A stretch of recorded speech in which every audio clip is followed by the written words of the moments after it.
दोस्तों, बिहार चुनाव नतीजों के बाद अब कर्नाटक की 4 विधान परिषद सीटों के भी नतीजे घोषित किए जा चुके हैं। जैसा कि आप सभी जानते होंगे कि बिहार के चुनाव रिजल्ट के कुछ ही दिनों के बाद कर्नाटक की 4 ऐसी विधान परिषद की सीटें थी जहां पर बीजेपी कांग्रेस आमने सामने थे और यहां पर भी चुनाव हुआ था, लेकिन अब इस चुनाव के नतीजे घोषित कर दिए गए हैं। चलिए हम आपको बताते हैं कि 4 विधान परिषद सीटों में से बीजेपी, कांग्रेस व अदर पार्टीज के खाते में कितनी सीटें गई हैं। लेकिन उससे पहले आपसे एक छोटी सी रिक्वेस्ट है दोस्तों, अगर आपको भी लगता है कि हमारे देश में होने वाले चुनाव ईवीएम से ना होकर के बैलेट पेपर से होने चाहिए तो आप इस वीडियो को लाइक करें और चैनल को सब्सक्राइब जरूर कर लीजिए।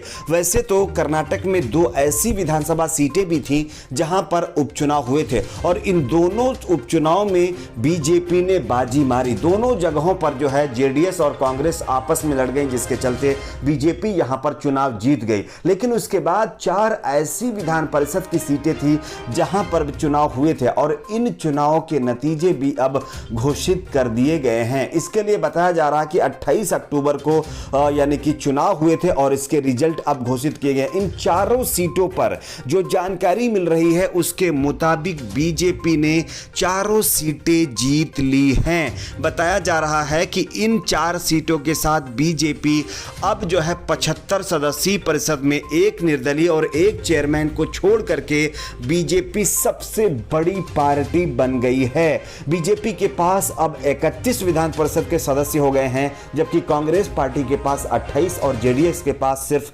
14 सीटें बची हैं। बताया जा रहा है कि 75 सदस्यीय परिषद की ये जो मेजोरिटी है वो हालांकि बीजेपी के पास अभी नहीं मिल पाई है, लेकिन सबसे बड़ी पार्टी कर्नाटक में विधान परिषद के अंदर बीजेपी अब बन गई है। 4 विधान परिषद की सीटों के रिजल्ट आने के बाद चारों के 4 सीटें बीजेपी ने यहां पर जीत ली है। तो कहीं ना कहीं बिहार चुनाव के बाद कर्नाटक के अंदर जो है बीजेपी ने अपने जीत का परचम एक बार फिर से लहराया है। आपकी अपनी इस पर क्या राय है नीचे कमेंट बॉक्स में जरूर बताइए। वीडियो को लाइक, शेयर, चैनल को सब्सक्राइब जरूर करें।